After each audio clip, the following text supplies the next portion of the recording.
Starting में बताया जाता है। जो वहाँ पर बैठी ऑडियंस होती है वो कहती है अब जो जेनेसिस स्टेज के एक्सपर्ट हैं उनकी बस फाइट होने ही वाली है और ऐसी फाइट्स देखने को बहुत कम मिलती है। और फिर तभी जो एग्जैल्ड बाय मी होता है वो कहता है फाइट करने से पहले मैं तुमसे एक चीज पूछना चाहता हूँ। डैंकिंगसन ने कहा हाँ जरूर क्यों नहीं। और फिर तभी एग्जैल्ड बाय मी कहता है इतने सारे साल हो चुके हैं और आखिरकार अब तुम्हें ये स्वॉर्ड क्यों चाहिए, या फिर कुछ ऐसा है कि तुम्हें तुमसे ज्यादा भी स्ट्रॉन्ग के मिल चुका है और या फिर तुम किसी प्लेस पे रूल करना चाहते हो और तुम मुझे रीजन दो। और फिर तभी डैंकिंगसन कहता है अगर मैं ईमानदारी से कहूँ तो फिर 3 साल बाद मेरी एक बूढ़े से लड़ाई है जो कि होगी लाइफ और डेथ के बीच में और वो फ्रीक रहता है सेंट्रल एरिया में और मैं श्योर हूँ अगर ये मुझे एटलस स्वॉर्ड मिल जाती है तो फिर जो मेरी जीत होगी वो डेफिनेटली मेरी ही होगी। और फिर तभी जो एग्जैल्ड बाय मी होता है वो कहता है central area sword star empires invincible sword. और इनको ये सब सुन के बिल्कुल भी विश्वास नहीं हो रहा था और वो कहते हैं आखिर तुमने उसके साथ कैसे खिलवाड़ किया, तुम तो लाइफ और डेथ के बीच की लड़ाई लड़ रहे हो और क्या तुम पागल हो। और ये सुनकर जो एग्जैल्ड हायरन था वो भी ऊपर से नीचे तक हिल चुका था और वो गुस्से में कहता है आखिरकार तो कितना पागल है और आखिरकार तो अपने आप को समझता क्या है बेवकूफ। और अगर तुम वेस्टर्न लैंड के किंग हो तो इसका मतलब ये है क्या तुम पूरी दुनिया के राजा हो। और तू इस फ्रीक के बारे में क्या सोचता है, क्या वो कोई खिलौना है खेलने के लिए और तुझे इसके बारे में पता ही क्या है। क्या तू सोच सकता है जो चारों एरियाज हैं वो भी उसके सामने नहीं टिक सकते। बट तभी जो डैंकिंगसन होता है वो एक लंबी सांस लेता है और उसको देखने से पता चल रहा था जो डैंकिंगसन है वो फाइट के लिए अपना मूड बना चुका है। और फिर एग्जैल्ड बाय मी होते हैं वो कहते हैं देखो बेटा तुम एक अच्छे इंसान हो और बेटा तुम्हें भी पता है कब पीछे होना है और कब आगे बढ़ना है और अगर तुम्हें पता है कब पीछे हटना है तो फिर तुम बेटा ऐसा क्यों कर रहे हो। और फिर तभी जो डैंकिंगसन होता है वो कहता है जब मैंने वेस्टर्न लैंड को छोड़ा था तब मैंने आपसे क्या कहा था, मैंने तब कहा था कि जो मेरा बात है वो मुझे मिल चुका है। और फिर जो दोनों एग्जैल्ड्स होते हैं वो भी अपना सर हिलाते हुए कहते हैं तुमने कहा था कि तुम वर्ल्ड में पीस लाओगे। और फिर डैंकिंगसन कहता है हाँ ये मेरा रास्ता है और ये उसका रास्ता भी है और हम दोनों ही यही चाहते थे कि एक अच्छी दुनिया बने। और जब वो मर गई थी तब से ही मैं पागल हो चुका हूँ और निराशा में डूब गया हूँ। लेकिन फिर मैंने खुद से सोचा पेन और हेट्रेड से पागल होने की बजाय वो सपना पूरा करना बेहतर होगा जो वो देखना चाहती थी और इसीलिए मैंने एक ऐसी जगह बनाई है उस एरिया में एक पैराडाइज के जैसे। पर तब भी हमेशा सब कुछ ठीक नहीं रहता है और मैंने अपने स्ट्रेंथ से वहाँ पर जितने भी चोर थे मैंने उन सबको भगा दिया था। पर मैं अभी लगातार central area world star empire से मेरा लगातार झगड़ा हो रहा है और वो लोग अपने एरिया को बढ़ाना चाहते हैं और वो लोग इसके लिए हमेशा ही वॉर लड़ना चाहते हैं। और मैं सोचता था चाहे वो कितना भी शक्तिशाली क्यों ना हो जो मेरी जगह है वो मेरे लिए बहुत ज्यादा ही महत्वपूर्ण है और मेरे जेनेसिस स्टेज एक्सपर्ट होने की वजह से वो लोग कम से कम मेरे से इसके बारे में बात कर सकते हैं। लेकिन फिर भी मुझे उम्मीद नहीं थी कि वो बूढ़ा आदमी मेरे पास आएगा और मुझसे शर्त लगाएगा और अगर मैं इस शर्त में हार जाता हूँ और फिर मेरी जितनी भी जमीन होगी वो चली जाएगी और जो मेरे सैकड़ों साल थे वो भी चले जाएंगे। और फिर जो एग्जैल्ड्स होते हैं वो उसकी समस्या को समझते हैं और कहते हैं क्या वो ओल्ड फ्रिक अभी भी तुम्हारे पीछे आ रहा है। और फिर डैंकिंगसन हंसते हुए कहता है हाँ ये सही है, जो मास्टर होते हैं वो बहुत ज्यादा ही बुद्धिमान होते हैं और आप एकदम सही कह रहे हो। और जो मेरा घर है वो एक छोटे से एम्पायर जैसा है, इसमें ना ही तो पैसा है और ना ही किसी से कोई दुश्मनी और जो हैप्पी नॉर्मल पीपल हैं वो आखिरकार दूसरों को कैसे गुस्सा दिला सकते हैं। और डैंकिंगसन दोबारा से कहता है जो ये बूढ़ा आदमी है वो सैकड़ों सालों से एकांत में रह रहा है और अब जब ये बाहर आ चुका है और अब जो ये बहुत ज्यादा ही स्ट्रांग हो चुका है तो अब वो बहुत बड़ा बनना चाहता है और जो चारों एरियाज हैं वो खतरे में है। और मुझे होप है कि जो मेरे मास्टर होंगे वो भी रेडी होंगे इसके लिए। और भाग्य से मैंने देखा है कि इस बार जो डबल ड्रैगन गैदरिंग प्रिंसिपल्स हैं वो कुछ अच्छे हैं जो कि वेस्टर्न लैंड को कुछ होप दे सकते हैं। और तभी जो एग्जैल्ड हायरन होता है वो कहता है मुझे नहीं पता कि मुझे तुम्हें ये तलवार देनी चाहिए या नहीं देनी चाहिए। और फिर उनमें से कोई हंसते हुए कहता है ये एक पहेली है, तलवार के बिना मेरा जो हारना है वो पक्का है, लेकिन अगर आप लोग मुझे इसे देते हो तो शायद ये ऐसा हथियार बन जाएगा जिससे कि जो वेस्टर्न लैंड होगा वो ब्लड में बदल जाएगा। और अगर मैं भी मास्टर होता आपकी जगह होता तो मैं भी अभी इतनी उलझन में होता जितना कि आप। और फिर ये कहकर जो डैंकिंगसन होता है वो हंसने लगता है और दोबारा से अपने ऑरा को एक्सप्लोड करता है। और डैंकिंगसन कहता है अगर ऐसा ही है तो ओल्ड एग्रीमेंट के जैसे इस बार भी विक्ट्री ही डिसाइड करेगी कि ये स्वॉर्ड किसके पास होगी और जो स्ट्रेंथ होगी वो विक्ट्री को डिसाइड करेगी। जब वो लोग स्ट्रेंथ की बात सुनते हैं एग्जैल्ड्स तो वो लोग भी अपने स्ट्रेंथ को शो करने लगते हैं और उन एग्जैल्ड्स की जो ड्रैगन पावर थी वो धरती और आकाश को छू रही थी और जो डैंकिंगसन की जो तलवारें थी उनसे टकरा रही थी और उनके टकराने से बहुत ज्यादा ही ऊंची ऊंची आवाजें आ रही थी और उससे वहाँ पर पूरी जगह ही हिलने लगी थी उसके इम्पैक्ट से। और जो स्पेस था वो तो क्रैक होने वाला था उनकी पावर से। और जो ऑडियंस थी ये सब कुछ देखकर बहुत ज्यादा ही भयभीत थी और हैरान थी। और वो लोग कहते हैं जो ये वेस्टर्न लैंड के बेस्ट है ये एक गॉड से बिल्कुल भी कम नहीं है। इस टाइम सिर्फ जो जूफेन था वो बस मतलब वही आराम से सांस ले रहा था। और वो कहता है जो फाइट है और बिना बात करे वो किसी भी चीज को सॉल्व नहीं कर सकता। और जो जूफेन की इस टाइम पर आंखें थी वो बस उस फाइट पे फिक्स थी। और तभी जो डबल ड्रैगन्स होते हैं वो कहते हैं डबल ड्रैगन आए, डबल ड्रैगन इमर्ज। तो फिर जो डबल ड्रैगन्स होते हैं वो किंगसन पर अपना ये वाला अटैक करते हैं अपने ब्लैक और व्हाइट ड्रैगन। जो डैंकिंगसन होता है वो भी अपने एक आर्ट का यूज करता है जिसका नाम होता है, अरे उसका कुछ नाम था हटाओ उसका क्या ही करेंगे जान। जैसे उसका यूज करता है तो उसकी एक उंगली में बहुत ज्यादा ही एनर्जी गैदर होने लगती है। जब उसकी पावर रिलीज होती है तो वहाँ पर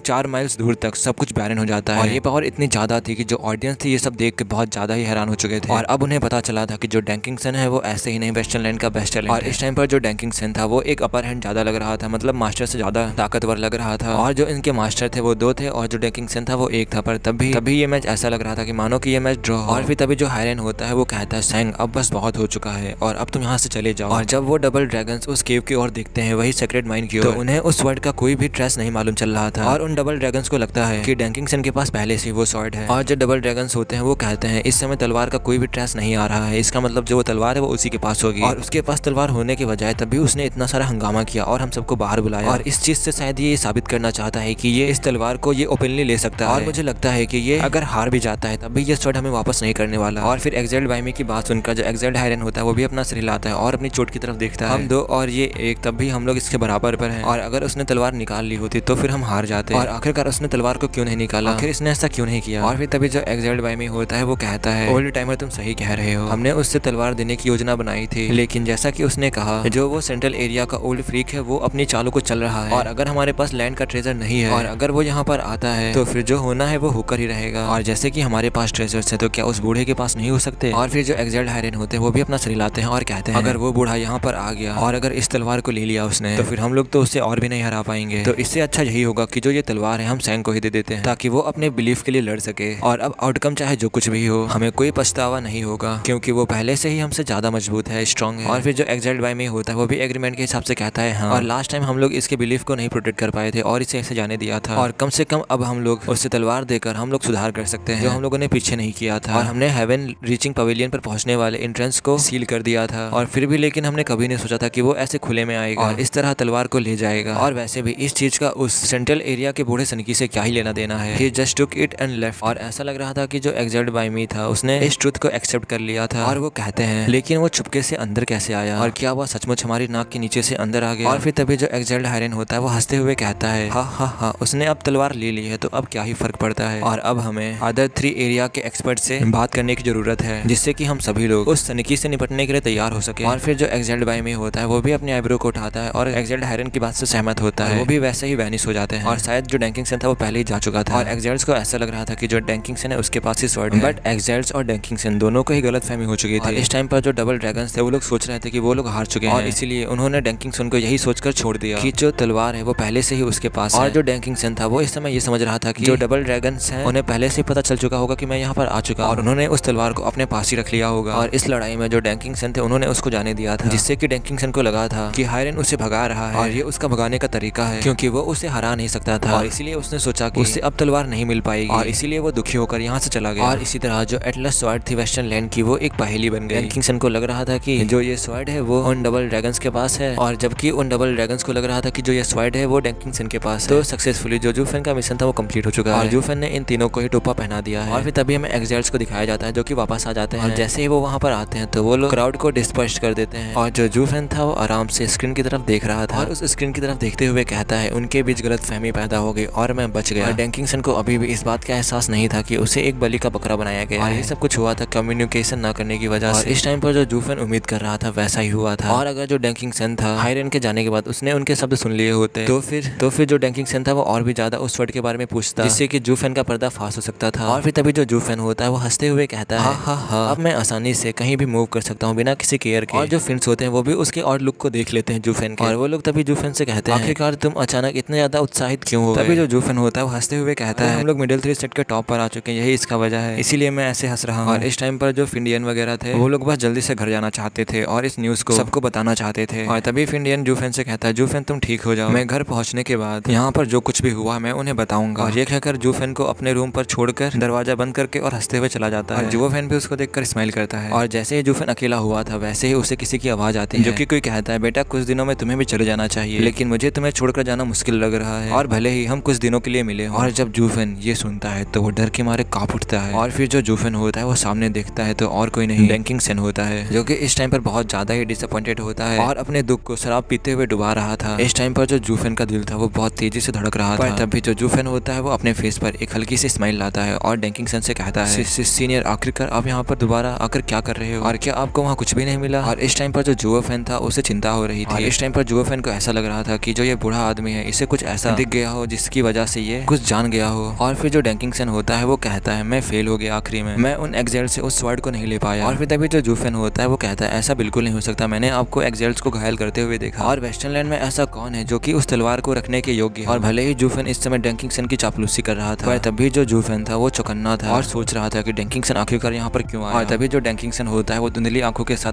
मुस्कुराते हुए कहता है, बेकार बच्चे, तुम्हारी चापलूसी बहुत हो गई। हार या बराबरी तो हार ही है, इसीलिए मैं पवित्र तलवार के लायक नहीं हूँ और इसकी वजह से जो मेरी अगली लड़ाई होने वाली है इससे मुझे बहुत ज्यादा ही मुश्किल होने वाली है और सब कुछ और भी ज्यादा बदतर हो जाएगा। और फिर तभी जो जूफेन होता है वो कहता है, क्या अगली लड़ाई? डेंकिंगसन जूफेन की बात सुनकर सर हिलाता है और कहता है, सेंट्रल एरिया में सबसे स्ट्रॉन्गेस्ट इनविंसिबल स्वर्ड है और अगर मैं उसके 10 मूव्स तक भी टिक जाता हूँ तो मेरे लिए ये बात भी बहुत बड़ी होगी। तभी जो जूफेन होता है वो कहता है, जो सीनियर है वो इतने ज्यादा स्ट्रॉन्ग है तब भी वो 10 मूव्स को हैंडल नहीं कर पाएंगे, तो आखिरकार वो कितना ही ज्यादा स्ट्रॉन्ग है। और क्या वेस्टर्न लैंड के बेस्ट में और सेंट्रल एरिया के बेस्ट में इतना ज्यादा डिफरेंस है? और तभी जो डेंकिंगसन होता है वो शराब पीता है और कहता है, बच्चे तुम बहुत ज्यादा हरे भरे हो, मतलब कि यंग हो, पर हमेशा याद रखना यहाँ पर हमेशा कोई ना कोई तुमसे ज्यादा स्ट्रॉन्ग होता ही है और आखिरकार वेस्टर्न लैंड का बेस्ट टैलेंट सेंट्रल एरिया के बेस्ट टैलेंट के सामने क्या ही कर सकता है, और जो वो है वो सेंट्रल एरिया के टॉप 10 एक्सपर्ट्स में से भी नहीं है। और तभी जो जूफेन होता है वो शॉक में कहता है, क्या? और जूफेन कहता है, क्या सेंट्रल एरिया और यहाँ की जगह में इतना ज्यादा डिफरेंस है? और तभी जो जूफेन होता है वो डेंकिंगसन से पूछता है, आखिरकार ये सेंट्रल एरिया इतना ज्यादा स्ट्रॉन्ग क्यों है? और फिर जो डेंकिंगसन होता है वो जूफेन को मॉक करते हुए कहता है, इस पूरे इंटायर कॉन्टिनेंट के ऊपर सिर्फ जो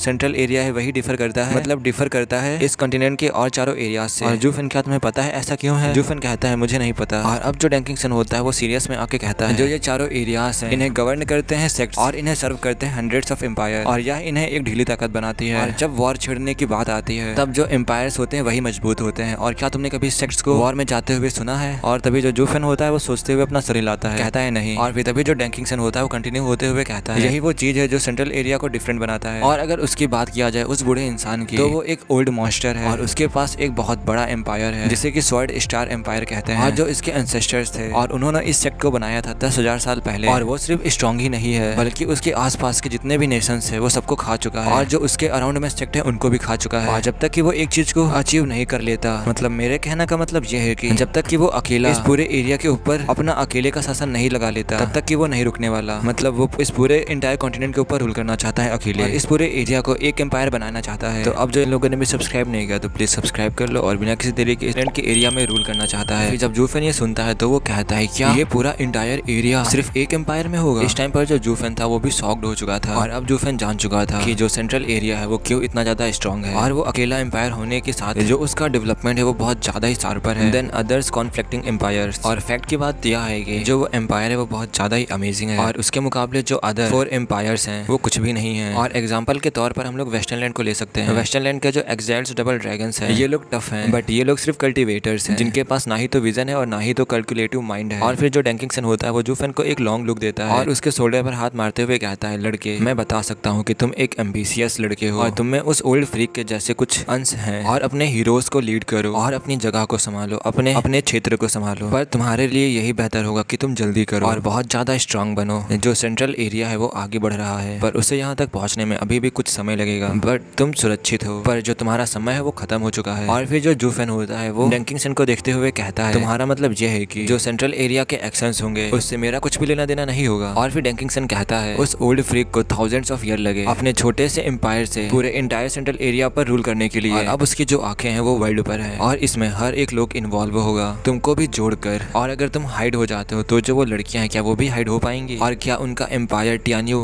हाइड हो पाएगा? हाँ, जो फ्यूचर है वेस्टर्न लैंड का वो तुम्हारा है और वेस्टर्न लैंड का आदमी होने की वजह से वो फ्यूचर में तुम्हारा भी अपोनेंट बन सकता है। और अब मैं आशा करता हूँ कि तुम इसके लिए तैयार हो जाओगे और जो आगे आने वाला है तुम इसके लिए रिग्रेट नहीं करोगे। और अब मेरे लिए यही अच्छा होगा कि अब मैं यहाँ से चला जाऊँ और मैंने एक लड़के के ऊपर बहुत ज्यादा ही टाइम वेस्ट कर दिया और बस मैं यही होप करता हूँ जो वेस्टर्न लैंड के यूथ हैं वो अच्छा ग्रो करें और बहुत ज्यादा आगे जाएं। और अब ये सब कुछ फेथ के ऊपर होगा कि तुम इस कैलेमिटी से बच पाओगे या नहीं बच पाओगे। और जूफेन का दिल ये सुनकर कांप उठा था और जूफेन बस यही चाहता था कि वो अच्छे से कल्टीवेशन करे और अपने सीक्रेट डोमेन में वापस चला जाए। लेकिन डेंकिंगसन ने बस इतना कहा था कि जो केओस है वो जल्दी ही 5 लैंड को घेर लेगा। और जो जूफेन था वो इसकी ज्यादा परवाह भी नहीं करता था जब तक कि वो एक अकेला भेड़िया था। और तब अगर जूफेन छुपना चाहता तो कोई भी जूफेन को नहीं ढूंढ सकता था, पर लुवो क्लैन के लिए ये सब कुछ एक अलग मामला था और जूफेन को भी लुवो क्लैन के लिए इन सब में पढ़ना पड़ता और जूफेन लू क्लैन को ऐसे ही नहीं छोड़ सकता था। और फिर तभी जो जूफेन होता है वो कहता है, शायद मुझे कुछ चीजों को तैयार रखना चाहिए इस मामले के लिए, फिर मैं शांति से यहाँ से निकल जाऊंगा। और इस टाइम पर जो जूफेन था वो अपने ख्यालों में गहराई में खो चुका था और जबकि जो डेंकिंगसन था वो धीरे धीरे गायब हो रहा था। और फिर भी जाते समय वो एक आखिरी बात कहता है, वैसे लड़के तुम उस लड़की का अच्छे से ख्याल रखना और अपनों को संभालना। और फिर जूफेन कहता है, ओ प्लीज मैं एक डीमन हूँ और आखिरकार मैं एक लड़की की केयर क्यों करूंगा। और जूफेन भी जानता था कि जो डेंकिंगसन है वो किसके बारे में बात कर रहा था। ये जानते हुए जो जूफेन था वो भी शर्मा चुका था।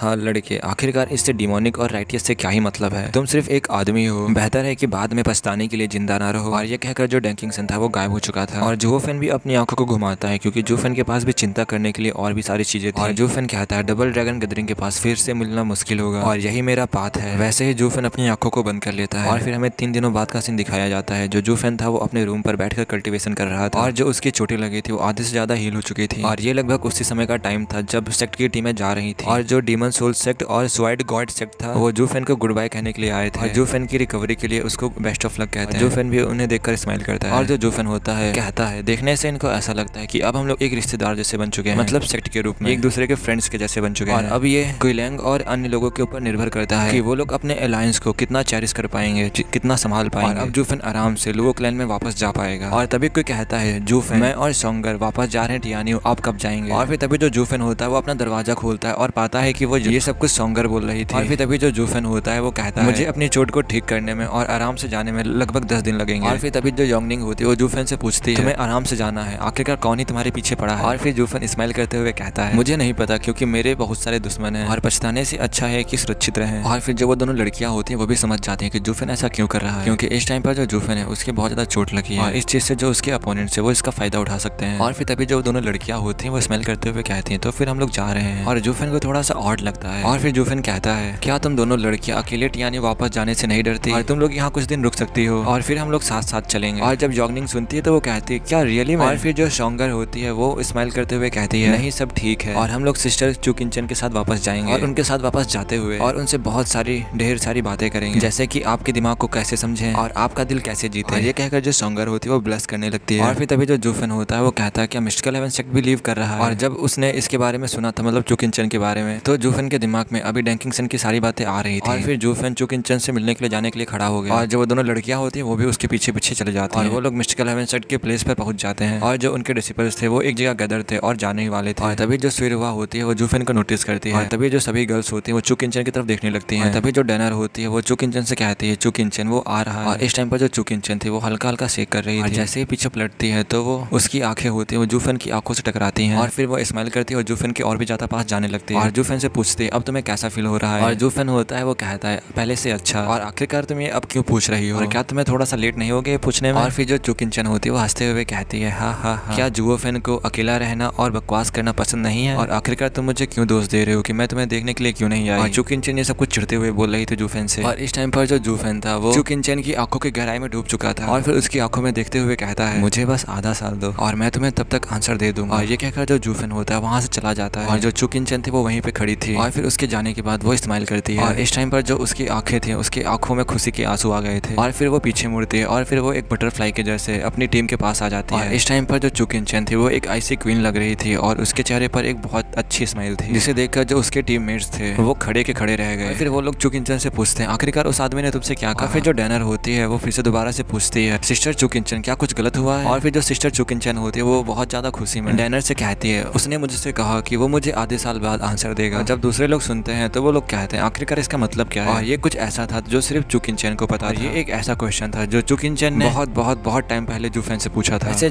चुकिंचन ने कब पूछा था ये क्वेश्चन कोई बता सकता है? और फिर तभी हमें जुआन सुयो की तरफ दिखाया जाता है। जब वो सिस्टर चुकिंचन की गोल्ड आइज को देखता है तो वो अपने फिस्ट को बंद कर लेता है बहुत ज्यादा गुस्से में और वो कहता है आधा साल बाद क्या ऐसा है? चलो बढ़िया है। और फिर हमें 10 दिन बाद जूफेन को दिखाया जाता है जो कि अपने दरवाजे को 10 दिन के बाद खोलता है ताजी हवा को लेने के लिए। और अब वो एक अच्छे मूड में था क्योंकि जो उसके चोटें थे वो ठीक हो चुके थे और बाहर उसका टीम उसका इंतजार कर रहे थे और वो लोग बहुत पहले से इंतजार कर रहे थे जूफेन जल्दी से ठीक हो और वापस घर जाए। इन दिनों जो दूसरे सेक्टर से वो इन्हें छोड़कर जा चुके थे और जो डीमन स्कीमिंग सेक्टर था वो सबसे आखिर में आया था और सबसे आखिर में जा रहा था। बट इस टाइम पर जो इनका मूड था वो पूरा ही डिफरेंट था पहले से। जब ये पहले आए थे तो वो थोड़ा परेशान थे बट अब वो खुश हैं। और फिर फिंडियन उनसे कहता जूफेन बस हम ही लोग बचे और क्या हमें चलना चाहिए? और मैं पहले से ही सेक्टर में जेट स्लिप भेज चुका हूँ और मैंने उनसे कहा है कि हम लोग 2 मंथ्स में वापस पहुंच जाएंगे बट मुझे अभी भी उन्हें खुशखबरी देनी है। और फिर जो जूफेन होता है वो भी उसके स्माइल को नोटिस करता है और कहता है सही में जो तुम कर रहे हो उनसे वो लोग चिंता में बीमार हो जाएंगे। और फिर फिंडियन हंसते हुए कहता है हाँ इससे चीजें और भी ज्यादा मजेदार होंगी। और जब हम लोग अपनी जान यहाँ पर जोखिम में डाल रहे थे और वो लोग क्या कर रहे थे? वो लोग बस आराम से न्यूज का इंतजार कर रहे थे और उन्हें क्या लगता है कि ये सब कुछ बहुत ज्यादा आसान है। और फिर जो फिंडियन होता है दोबारा से जूफेन से कहता है वैसे भी तुम जाने वाले हो और तुम्हें इस मौके का इस्तेमाल करना चाहिए उन दोनों बूढ़े फ्रीक से बदला लेने के लिए जब तक तुम कर सकते हो। और इसके अलावा जब हम लोग उन्हें एक बार अच्छी खबर दे देंगे तो फिर उनकी जितनी भी परेशानी होगी वो सभी चली जाएगी, है ना जूफेन? जब ये बात सभी लोग सुनते हैं तो सभी लोग वहाँ पर हंसने लगते हैं। और फिर तभी जो जूफेन होता है वो भी अपने कंधों को ऊंचा करते हुए कहता है ठीक है वैसे भी मैं यहाँ से जा रहा हूँ इसलिए जो ये बोझ है मैं उसे अपने ऊपर ले लूंगा और इससे तुम लोग मेरा एक प्रैंक समझना। और फिर तभी जो फिंडियन होता है वो कहता है वंडरफुल, यही तो हमारा ग्रेट स्टीवर्ट जूफेन और सभी लोगों को पता था जो जूफेन है वो यहाँ से चला जाएगा। और फिर तभी कोई कहता है जूफेन से, जूफेन क्या तुम डीमन स्क्रीमिंग सेक्ट को छोड़ रहे हो? और ये एक लड़की ने कहा था। जब जूफेन मुड़ता है तो वो देखता है कि ये योंगनिंग ने कहा था। और फिर जो योंगनिंग होती है वो कहती है आखिरकार तुम कहाँ जा रहे हो और तुम्हारे लिए बेहतर यही होगा कि तुम हमें एक क्लियर स्पॉट बताओ कि तुम कहाँ रहोगे या फिर तुम कहाँ जाओगे, नहीं तो हम तुम्हें ढूंढ नहीं पाएंगे। और फिर जो जूफेन होता है वो भी सॉफ्ट आइज के साथ कहता है तुम्हें मुझे देखने की कोई भी जरूरत नहीं है और जैसे ही मैं डीमन स्क्रीमिंग सेक्ट को रिपोर्ट दे दूंगा तो वैसे ही मैं अपने होम टियान्यू वापस आ जाऊंगा। और जब ये बात लड़कियां सुनती है जूफेन से तो वो भी खुश हो जाती हैं। और फिर तभी जो जूफेन होता है वो भी कहता है ऑफ कोर्स, वैसे तुम्हें क्यों लगा कि मैंने तुम्हें इंतजार करने के लिए कहा था और मिस्टिकल हेवन सेक्ट को भूल जाओ और हमारे साथ आओ और एक बार जब मैं सेक्ट में काम खत्म कर लूंगा तो तब हम साथ में घर जाएंगे ताकि तुम्हें कोई भी रास्ते में परेशानी ना हो। और ये सुनकर जो वो लड़कियां थी वो भी खुश हो जाती है। अब जो जूफेन होगा उनके साथ घर जाएगा वापस लूक क्लैन और अब इन लड़कियों को ज्यादा सफर करना नहीं पड़ेगा बस अकेले से कड़वेपन के साथ जो वो अब तक सहती आ रही थी। पर जो चुक इंचैन थी वो इनके साथ नहीं आ रही थी, इसकी वजह से जो वो लड़कियां थी वो थोड़ी सी उदास हो चुकी थी। और उससे अच्छा जूफेन को कोई भी नहीं जानता है, वो भले ही लव में एक दूसरे के राइवल्स हो बट उसका जूफेन के पास ना होना तो उन्हें लगा कि ये एक बहुत बड़ा लॉस होगा उसका। और तभी जो जूफेन होता है वो कहता है अब चलो चलते हैं। और फिर जो सभी लोग होते हैं वो चलने लगते हैं बट जो सॉन्गर थी वो रुक जाती है और उसकी आंखें इस टाइम पर काली हो चुकी थी क्योंकि उनमें तारों वाला आसमान दिखाई दे रहा था और उसका दिल बहुत जोरों जोरों से धड़कने लगा था और वो सांस लेने के लिए हाफ रही थी। और तभी जो योंगनिंग होती है उसे चिंता में देखते हुए कहती है सॉन्गर आखिरकार तुम्हें क्या हुआ? और तभी जो जूफेन होता है वो भी उसके पास आ जाता है और वो भी सॉन्गर से पूछता है तुम्हें क्या हुआ? और तभी जो सॉन्गर होती है वो कहती है मुझे नहीं पता, सडनली जो मेरी ब्रीथ है वो फ्रेंटिक हो चुकी है पर अब मुझे थोड़ा अच्छा महसूस हो रहा है। और सॉन्गर अपना सर हिलाते हुए और खोई हुई लग रही थी इस टाइम पर और उसे अचानक से एक खतरा महसूस हुआ था जैसे कोई उसे लेने आ रहा हो, पकड़ने आ रहा हो। लेकिन फिर जो ये फीलिंग थी उतनी ही जल्दी चली गई जैसे ही वो आई थी। और जूफेन ने भी अपने मन को शांत करने से पहले चारों तरफ पूरे एरिया को अच्छी तरीके से देखने लगता है। अभी सब्सक्राइब नहीं किया इस चैनल को तो प्लीज सब्सक्राइब कर लो और बिना किसी देरी के इसलिए बहुत ज्यादा ही डेंजर महसूस हुआ था। और फिर जूफेन उसको देखने के बाद वो अपने आसपास देखने लगता है और फिर जूफेन आसपास देखने के बाद कहता है शायद सॉन्गर की तबीयत खराब है और जब हम लोग वापस जाएंगे तो वो ठीक हो जाएगी। और इसीलिए उन लोगों ने डबल ड्रैगन मैनर को छोड़ दिया और वहाँ से जाने लगते हैं। और वो सभी लोग इस बात से बेखबर थे कि जो सॉन्गर का दिल है वो आने वाले फ्यूचर को बताता है और ये उनके लिए एक संकेत था। तभी एक धमाका होता है और हमें एक फॉरेस्ट की तरफ दिखाया जाता है। फॉरेस्ट में एक काई से ढकी हुई चट्टान टुकड़ों में बिखर जाती है टूटकर और फिर हमें उसी फॉरेस्ट में दो फिगर्स को दिखाया जाता है जो कि बहुत ज्यादा खुश होते हैं और वो लोग एक डार्क ह्यूमिड केव के सामने खड़े थे और उसे ही देखकर वो लोग हंस रहे थे। और तभी हमें एक प्रोफाउंड हेवन एक्सपर्ट को दिखाया जाता है, उसने काले कपड़े पहने हुए थे और दूसरे की तरफ देखते हुए कहता है सेकंड प्रिंस आखिरकार हमने यून क्लैन के एंसेस्टर के घर को फाइंड कर लिया। और फिर जो वो सेकंड प्रिंस होता है वो भी मुस्कुराते हुए अपना सर हिलाता है और कहता है आखिरकार हमने इन बहुत सारे सालों के बाद इस साबित प्लेस को हमने ढूंढ लिया। और फिर वो कहता है बड़े भाई जब मैं यून क्लैन के एंसेस्ट्रल होम का सीक्रेट फाइंड कर लूंगा तो तब मैं वेस्टर्न लैंड में बेस्ट को ढूंढूंगा और फिर मैं उस लैंड को रिटर्न कर दूंगा यूएन क्लैन को और मैं तुम्हारा बदला लूंगा। और फिर कहता है तुम ओल्ड थर्ड डिसऑनरेबल पिग जो तुम्हारे दिन है वो खत्म होने वाले हैं। और ये कहकर वो हंसने लगता है और इस टाइम पर वो ऐसे हंस रहा था मानो कि वो पागल हो चुका हो और उसकी आंखें पूरी हेट्रेड से भरी हुई थी। और फिर जो दूसरा आदमी होता है वो कहता है क्राउन प्रिंस ने जो झूठ बोला उससे सेकंड प्रिंस ने हमें इंस्ट्रक्ट करने की बजाय बदला लेने की कोशिश की, वो वाकई में बुद्धिमान है और केवल हेट्रेड ही रिवेंज लेने के लिए दूसरे को मजबूर कर सकती है। और जो ये आदमी थे ये क्राउन प्रिंस के आदमी थे और उनका इंपीरियल फैमिली या फिर यूएन कॉन्ग से कोई भी झगड़ा नहीं था। और क्राउन प्रिंस की मौत के बाद उनके सभी वफादार लोगों की पूरे देश में तलाश थी, सभी लोग उन्हें ढूंढ रहे थे और इतने सालों तक चूहों की तरह भागते दौड़ते उनमें लड़ाई की भावना खत्म हो चुकी थी। और जो इनके पीछे के कुछ साल थे वो बहुत ज्यादा कड़वे बीते थे और इनके जितने भी साथी थे वो एक एक करके सब चले गए और इन्हें अकेला छोड़ गए। फिर भी उन्हें भी कुछ खतरों का सामना करने के कारण जल्दबाजी में पीछे हटना पड़ा। और फिर तभी जो ब्लैक कपड़ों वाला आदमी होता है वो कहता है योर हाइनेस मैं आगे चलकर स्काउट करूंगा और आप मेरे पीछे रहना और केयरफुल रहना। और फिर जो सेकंड प्रिंस होता है वो कहता है थैंक यू ही यिंग। और हमें यहाँ पर बताया जाता है कई सालों की मेहनत के बाद दूसरे राजकुमार ने आखिरकार एक इंपीरियल प्रिंस के रूप में अपना ओवर कॉन्फिडेंस छोड़ दिया था और आखिरकार फाइनली उसने बुद्धिमान लोगों के सामने अपनी रिस्पेक्ट दिखाई। और उस ब्लैक कपड़े वाले आदमी को ये बात छू गई और वो कहता है योर हाइनेस आप बहुत ज्यादा ही काइंड हो और ये मेरी ड्यूटी है। और फिर जो सेकंड प्रिंस होता है वो कहता है तुम बहुत ज्यादा ही हम्बल हो हाई यिंग और बिना तुम्हारे मैं कभी भी यहाँ पर नहीं पहुँच पाता और इस पूरी जर्नी में साथ रहने की वजह से तुम्हारे मैं यून क्लैन के एंसेस्टर के घर को ढूंढ पाया हूँ और हम बहुत सारे खतरों से गुजरे हैं और कितनी बार तो हम रास्ता भूले हैं उसकी गिनती भी मैं नहीं कर सकता और हम लोग बार बार फंस भी चुके हैं और एंड में कितने सारे लोग मर गए और आखिरकार अब कौन ही बचा है और अब मैं अकेला हूँ और तुम ही मेरे जीवन और मृत्यु में शामिल होने वाले आखिरी व्यक्ति हो, मेरे एकमात्र साथी हो और अब से तुम मेरे भाई हो। और जो दूसरा आदमी होता है उसने कभी भी नहीं सोचा था कि जो ये सेकंड प्रिंस होगा वो कभी भी ऐसी बात भी कर सकता है। और इस टाइम पर सेकंड प्रिंस की जो ये बात थी वो उसके कोर तक छू चुकी थी और इस टाइम पर जो ये आदमी था वो कुछ सेकंड प्रिंस को बताना चाहता था बट ये एक ऐसी बात थी जिसे वो क्राउन प्रिंस को बता नहीं सकता था। और इस टाइम पर जो ये आदमी था ब्लैक कपड़ों में वो बहुत ज्यादा उलझन में था और वो कहता है योर हाइनेस हाइनेस दरअसल, और इस टाइम पर वो कुछ कहना चाहता था पर तभी जो उसकी आईब्रोज होती है वो ऊपर हो जाती है और इस टाइम पर वह थोड़ी सी केयरलेसनेस की वजह से उसका जो पैर होता है वो किसी चीज के ऊपर चला जाता है और वैसे ही वो गिर जाता है और वैसे ही एक आवाज आती है प्लॉप और उस डार्कनेस में जो हाई यंग था वो गायब हो चुका था, वैनिश हो चुका था। और ये देखकर जो सेकंड प्रिंस होता है वो चिल्लाते हुए कहता है हाई यंग, और उसके बाद जो सेकंड प्रिंस होता है वो भी नीचे गिर जाता है और उसके नीचे सिर्फ और सिर्फ अंधेरा था और एक डार्क होल उसे पूरी तरीके से निकल रहा था। तभी उस अंधेरे में दो तीखी चीखें सुनाई देती हैं और उन दो चीखों ने उस पूरे काले अंधेरे को चीर दिया, लेकिन केवल उनके अपने कान ही सिर्फ उन्हें सुन रहे थे। और तभी सेकंड प्रिंस और हायन दोनों ही आगे की तरफ देखते हैं लेकिन उन्हें एंडलेस डार्कनेस के अलावा कुछ भी नहीं दिखता। और फिर तभी सेकंड प्रिंस कहता है हाय यंग, क्या तुम उड़कर बाहर जा सकते हो? और फिर तभी वो कहता है नहीं, ये गुफा अलग है, मुझ जैसे प्रोफाउंड हेवन एक्सपर्ट को उड़ने से रोक रही है। फिर भी हम नीचे जा रहे हैं और हम नीचे आखिरकार कब पहुंचेंगे? और जब हम लोग ग्राउंड से हिट होंगे तो इतनी ऊंचाई से गिरने की वजह से हम लोग खत्म हो जाएंगे और तब मेरा जीवन हेवंस में वापस चला जाएगा। और ये सेकंड प्रिंस बोल रहा था और उसने अभी तक बदला नहीं लिया था और वो ऐसे कैसे मर सकता है? हालांकि ये अपना बदला पूरा किए बिना ही मर जाएंगे, लेकिन अपने आदर्श के लिए मरना एक बेहतर कदम है। और इस टाइम पर वो प्रिंस को कुछ बताना चाहता था बट वैसे ही वो रुक जाता है। अगर वो उसे सच्चाई बता देता और उस सच को बताने का मतलब ये था कि वो इन सालों से एक मरे हुए प्रिंस का सिर्फ एक मोहरा था, और अगर ये बात उसे बता देता है सेकंड प्रिंस को तो ये बात उसके लिए और भी ज्यादा विनाशकारी होगा। और इस टाइम पर वो सोचता है कि उसे शांति से जाने देना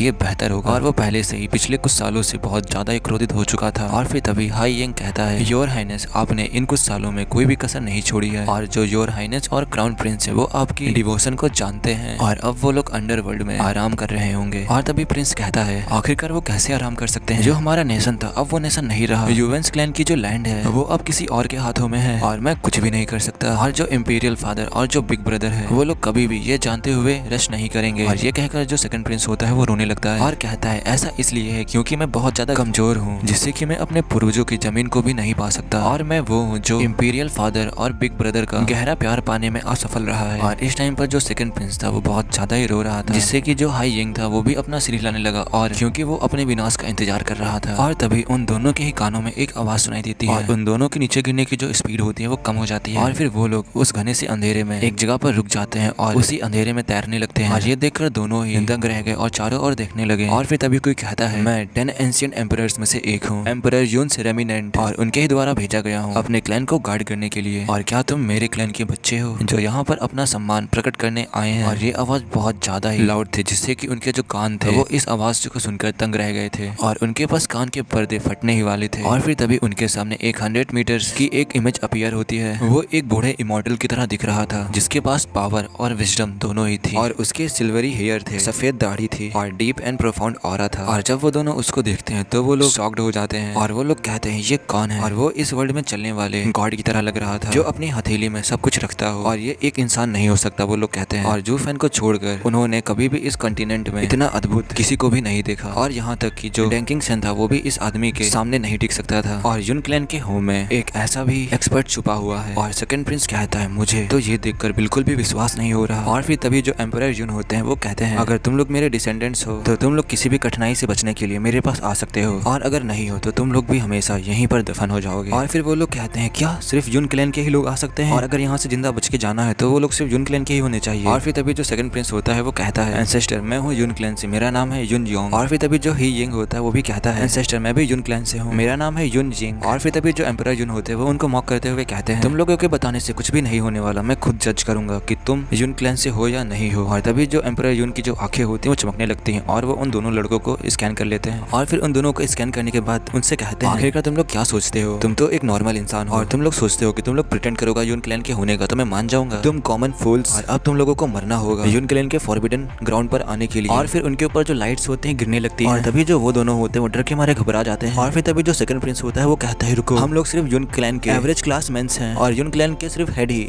इन आंखों को अवेकन कर सकते हैं। और फिर तभी एम्परर यून कहते हैं जो मेरा ब्लड है वो अलाउ करता है मेरे क्लैन के हर एक आदमी की अवेकनिंग करने के लिए और वही मेरे सक्सेसर्स हैं। और इसके बावजूद क्या तुम्हें नहीं पता सिर्फ यहाँ पर क्लैन के हेड ही आ सकते हैं? और इसके बावजूद भी तुम लोग यहाँ पर आए हो सिर्फ और सिर्फ अपने डेथ से मिलने के लिए। और फिर ये कहने के बाद फिर से एम्परर जो यून होते हैं वे उनके ऊपर लाइट से अटैक करने वाले होते हैं और उनकी तरफ जो वो अटैक था वो जाने लगा। और फिर तभी जो सेकंड प्रिंस होता है वो अपने दांतों को पिसते हुए कहता है, और इस टाइम पर उसने यून जुवानजी की आंखों को भी निकाल लिया था और उनसे कहता है हम क्लैन के लीडर के अंतिम इच्छा को पूरा करने के लिए हम लोग यहाँ पर आए हैं और ये हमारा प्रूफ है। और ये देखने के बाद जो एम्परर यून होता है वो भी अपना अटैक्स को रोक लेता है और उन्हें वैनिश कर देता है। और इस टाइम पर जो हाई यंग था वो अपनी आंखें बंद कर बस वो कांप कांप रहा था और सेकंड प्रिंस के भी हाथ इस समय कांप रहे थे। वो लोग बस दुनिया से मिटने का अपना इंतजार कर रहे थे, पर अभी भी उनके पास उनकी मृत्यु नहीं आई थी। और जब एम्परर यून उन आंखों को देखता है तो वो कहता है, ये तो मेरे क्लैन की मिस्टिकल आइस हैं और वैसे भी तुम इन्हें सबूत के तौर पर दिखा रहे हो और इसीलिए मैं सिर्फ एक रिक्वेस्ट पे एग्री हो सकता हूँ। और जब वो लोग ये सुनते हैं तो वो लोग भी खुश हो जाते हैं। और फिर जो सेकंड प्रिंस होता है वो कहता है, जब हमारे पास दुनिया को तहस नहस करने वाला आदमी है तो फिर हम लोग डैंकिंगसन की तलाश क्यों ही करें। और इसीलिए जो सेकंड प्रिंस होता है उनके सामने सिर झुकाते हुए कहता है, एंसेस्टर, हमारे क्लैन पर एक एविल आदमी ने कब्जा कर लिया है और मैं आशा करता हूँ जो हमारे एंसेस्टर हैं वो सब कुछ ठीक कर देंगे। और फिर जो एम्परर जून होते हैं वो अपना सर हिलाते हैं और उसे मना कर देते हैं। और फिर तभी जो सेकंड प्रिंस होता है वो उनसे कहता है, पर क्यों, कि आप हमारे सिर्फ एक रिक्वेस्ट को पूरा करेंगे और आप अपनी पावर के साथ, आपके लिए ये बहुत ज्यादा ही आसान होगा। और तभी एम्परर जून कहते हैं, मैंने तुम्हें पहले ही कहा है, सिर्फ मैं एक एम्परर जून्स का रेमिनेंट हूँ, उनके द्वारा छोड़ा गया हूँ अपने क्लैन को प्रोटेक्ट करने के लिए और उन्होंने मुझे यहाँ पर आगे का रास्ता दिखाने के लिए छोड़ा है तुम सबको, और मैं यहाँ से नहीं जा सकता और इसीलिए मैं तुम्हारी यहाँ पर मदद भी नहीं कर सकता। और फिर तभी जो सेकंड प्रिंस होता है वो नाराज होते हुए चिल्लाते हुए कहता है, तो फिर तुम क्या कर सकते हो। और जब हाई यंग सेकंड प्रिंस की ये बातें सुनता है तो वो झटके में उसका हाथ खींच लेता है और उससे धीरे से कहता है, मास्टर तुम ज्यादा मत बहको, वो यहाँ से नहीं जा सकता, लेकिन हम उसके साथ फंस गए हैं, वो एक बास है और बेहतर यही होगा कि आप उसे नाराज मत करें और वो हमें कभी भी कीड़ों के जैसे मार सकता है। और जब हाई यंग की बातें सेकंड प्रिंस सुनता है तो वैसे ही उसके हाथ जोड़ने लगता है यून एम्परर के और उनसे कहता है, मुझे माफ कर दो एंसेस्टर, मैं बहक गया था, मैं केवल ये जानना चाहता था कि आप हमारे किस प्रकार से सहायता कर सकते हैं। और फिर तभी जो एम्परर जून होता है वो कहता है, आकाश को पढ़ो और अपने आप को रास्ता दिखाओ और तुम लोग अपने क्वेश्चन को पूछो, मैं उनका आंसर दूंगा। और तभी जो हाई यंग होता है वो तभी सेकंड प्रिंस के रिंग की तरफ पॉइंट करता है अपने हैंड को और तभी जो सेकंड प्रिंस होता है वो एक पेंटिंग को निकालता है जो कि उसके नेशंस की लैंड के ऊपर बनी होती है। और फिर तभी जो सेकंड प्रिंस होता है वो एंसेस्टर से कहता है, एंसेस्टर प्लीज आप मुझे बताइए कि वेस्टर्न लैंड का बेस्ट डैंकिंगसन कहाँ पर है और क्या हम उन्हें ढूंढ सकते हैं। और फिर तभी जो एम्परर जून होते हैं वो कहते हैं, जो डैंकिंगसन है वो अभी सेंट्रल एरिया में है और तुम लोग उसे ज़्वाइड स्टार एम्पायर के इंपीरियल कैपिटल में ढूंढ सकते हो और वो तुम्हारी विश पूरी करेगा। और एम्परर जून के ये सब कुछ बोलने के बाद जो स्टार्स जो उनके आसपास थे वो रुक गए और एक बार फिर से सन्नाटा छा गया, लेकिन अब उसकी आंखों में डाउट था जिसे वो दोनों लोग नहीं देख पा रहे थे। और फिर सेकंड प्रिंस कहता है, एंसेस्टर क्या आप ये सच कह रहे हो। और फिर जो एंसेस्टर होता है वो कहता है, तुम लोग मुझे एंसेस्टर मत कहो, मैंने देखा है कि तुम लोग हमारे क्लैन के नहीं हो और जो तुम्हारे क्लैन में हुआ है उसके बारे में मुझे पहले से ही पता है, पर मैं सिर्फ एम्परर का रेमिनेंट हूँ और मैं उनके सिर्फ रूल्स को फॉलो कर सकता हूँ और जब तुम एक बार मिस्टिकल आइस को ब्रॉड कर लोगे तो तब मैं तुम्हें रास्ता दिखा सकता हूँ। और इस टाइम पर जो सेकंड प्रिंस था वो नर्वस हो चुका था और फिर सेकंड प्रिंस दोबारा से पूछता है, एम्परर आखिरकार मैं डैंकिंगसन से कब मिल पाऊंगा। और वो एम्परर कहता है, ये तुम्हारा सेकंड क्वेश्चन है, अब मैं इसका आंसर नहीं दूंगा और तुम्हारे लिए अब यही अच्छा होगा कि तुम अब यहाँ से चले जाओ। और ये कहने के बाद जो एम्परर होते हैं वो अपनी कलाई को हिलाते हैं और वैसे ही एक तूफान आता है, फिर वो लोग वैसे ही एक ग्राउंड पर गिरते हैं बाहर और उनके चारों तरफ पेड़ पौधे और पहाड़ होते हैं। और फिर अब हमें 2 महीने बाद का सीन दिखाया जाता है और जूफेन की टीम इस समय अपने सेट के सामने वापस आ चुकी थी और जीवुये और एल्डर्स उनका बहुत समय से वेट कर रहे थे। और फिर जो फिंडियन होता है वो कहता है, हा जीवुये, कितना शानदार स्वागत देख रहा हूँ। और तभी एक आवाज आती है और जो फिंडियन होता है वो एक तोप के गोली की तरह उड़ जाता है और फिर जो फिंडियन होता है वो जाकर एक पत्थर में टकराता है और उस पत्थर में एक आदमी के आकार का छेद हो जाता है। और फिर जो डिसिपल्स होते हैं वो कहते हैं, क्या हम लोगों ने कुछ गलत कर दिया और आखिरकार ये सेक्ट लीडर इतना ज्यादा गुस्सा क्यों है। और फिर तभी जो फिंडियन होता है वो वापस आते हुए कहता है, क्या तुम एक सेक्ट लीडर हो, हम लोगों ने अपनी लाइफ को रिस्क में डाला डबल ड्रैगन गैदरिंग में हमारे सेक्ट की ग्लोरी के लिए और तुम यही उसका रिपे कर रहे हो। और फिर जो जीवुये होता है वो कहता है, 2 महीने पहले तुमने मुझे एक जेट स्लिप भेजा था और उसमें तुमने सिर्फ मुझे ये बताया था कि तुम 2 महीने के बाद वापस आओगे और तुमने डबल ड्रैगन गैदरिंग में क्या हुआ उसके बारे में एक भी डिटेल नहीं बताया। और तुम्हें पता है कि मैं कितना ज्यादा परेशान हो चुका था और मैं सही से बैठ भी नहीं पा रहा था और तुम इस किक से भी ज्यादा कई गुना ज्यादा डिजर्व करते हो। और ये सुनकर सभी लोग हंसने लगते हैं। और फिर तभी जो फिंडियन होता है वो कहता है, ओह सॉरी मैं तो मेंशन करना ही भूल गया। और फिर तभी जीवो ये कहता है, बुलशिट, आखिरकार तुम ऐसी बिग चीज को कैसे भूल सकते हो और भले ही तुम अपनी विल को लिखना भूल सकते हो पर लेकिन तुम इसे कभी भी नहीं भूलोगे। और दोबारा से जीवो ये कहता है, क्या हम लोगों ने सब कुछ खो दिया और क्या हम लोग लोअर 3 सेक्ट के भी नीचे आ चुके हैं, क्या इसीलिए तुमने हमें कुछ नहीं बताया। और इस टाइम पर जो यूलिंग और जो सभी डिसिपल्स थे वो लोग अंदर ही अंदर हंस रहे थे और उन्हें इस टाइम पर बिल्कुल भी विश्वास नहीं हो रहा था कि जो उनके सेक्ट लीडर हैं वो अपने डिसिपल्स के ऊपर बिल्कुल भी विश्वास नहीं करते हैं। और वो लोग कहते हैं, जब सेक्ट लीडर को इसके बारे में पता चलेगा तो उसके लाइफ का ये सबसे बड़ा झटका होगा। और फिर तभी जो फिंडियन होता है वो जीवुये से कहता है, आखिरकार तुम क्या सोचते हो इसके बारे में, हम लोगों ने क्या कैसा किया होगा। और फिर जीवुये कहता है, थिंक योर एस, और ये कहकर जूफेन की तरफ पलट जाता है। लेकिन जो जूफेन था वो 2 लड़कियों के साथ सेक्ट के अंदर चला गया और फिर 2 लेबर्स को बुलाते हुए कहता है, इन दोनों लड़कियों को अंदर लेकर जाओ। और फिर तभी जो जीवुये होता है वो गुस्से में कहता है, जूफेन, आखिरकार तुमसे किसने कहा कि तुम बाहर की लड़कियों को यहाँ ला सकते हो और ये सेक्ट के रूल्स के अगेंस्ट है। और फिर तभी जो फिंडियन होता है वो कहता है, सबसे ज्यादा क्रेडिट डबल ड्रैगन गैदरिंग में उस बच्चे को मिला और जो वो करना चाहता है उसे करने दो और इसमें वैसे भी कोई बड़ी बात नहीं है। और तभी जो जीवुये होता है वो कहता है, आखिरकार सब कुछ कैसा गया। और फिर दोबारा से जो फिंडियन होता है वो कहता है, आखिरकार तुम इसके बारे में क्या सोचते हो। और जब जीवुये ये सुनता है तो दोबारा से बहुत ज्यादा गुस्सा हो जाता है और उसकी आंखों में आग जलने लगती है और वो इस टाइम पर फिंडियन को फोड़ने के लिए रेडी हो चुका था। और फिर तभी जीवुये बहुत ज्यादा गुस्से में कहता है, मोटे यांग, तुम्हारे लिए यही बेटर होगा कि तुम मुझे एक्सप्लेनेशन दो अभी के अभी, और अगर तुम ऐसा ही करते हो तो मैं तुम्हें बहुत ज्यादा ही सफर कराने वाला हूँ। और फिर जो फिंडियन होता है वो भी कहता है, अरे इजी थोड़ा ठंडे हो जाओ, मैं तुम्हें सब अच्छे से बताता हूँ। और फिर तभी जो फिंडियन होता है वो उसके कान के पास जाता है और कहता है जी वो ये एक्चुअली, और जी वो ये कहता है क्या, और जब जी वो ये सुनता है तो उसकी आंखें बहुत बड़ी हो जाती हैं और कहता है क्या दोबारा से कहना। और फिर जो फिंडियन दोबारा से चिल्लाते हुए कहता है मैं कह रहा हूँ कि जो हम लोग हैं डबल ड्रैगन गैदरिंग में बन चुके हैं टॉप मिडिल 3 सेक्ट, और हम लोग अपने साथ 10,000 सेक्रेट स्टोन्स लेकर आए हैं। और जो वहाँ पर जितने भी बूढ़े थे वो सब लोग वहाँ पर फ्रीज हो चुके थे इसकी बात सुनकर, और वो लोग कहते हैं जो डीमन स्कीमिंग सेक्ट था वो लोअर 3 सेक्ट में था और आखिरकार वो इन डिसिपल्स के साथ मिडिल 3 सेक्ट में कैसे आ सकता है। This is insane. और तुम पहले इसमें फंस चुके हो और अब अगर तुम इससे पीछे हटते हो तो तुम्हें आगे चल के बहुत ज्यादा ही रिग्रेट होगा। तो फिर जो जूफेन होता है वो भी ये सब सुन के बहुत ज्यादा खुश हो जाता है, एल्डर जुआन को बाय बोलकर वहाँ से जाने लगता है। और अब जो जूफेन का नेक्स्ट गोल है वो है मिस्टिकल हेवन सेक्ट में जाना और चू केंचन को वहाँ से लेकर अपने घर लुओ क्लैन में वापस जाना। और फिर जो जूफेन होता है वो कुई लैंग के पास जाता है क्योंकि उसने जूफेन को डबल ड्रैगन गैदरिंग में कान में बताया था जब वो मैच खेल रहा था मिस्टिकल हेवन सेक्ट के यंग मास्टर के साथ। कुई लैंग ने उसके सामने हार मान ली थी और हार इसलिए मानी थी क्योंकि जिसे कुई लैंग चाहता है वो मिस्टिकल हेवन सेक्ट में रहती है, और अगर कुई लैंग उसके सामने हार नहीं मानता तो शायद जो यंग मास्टर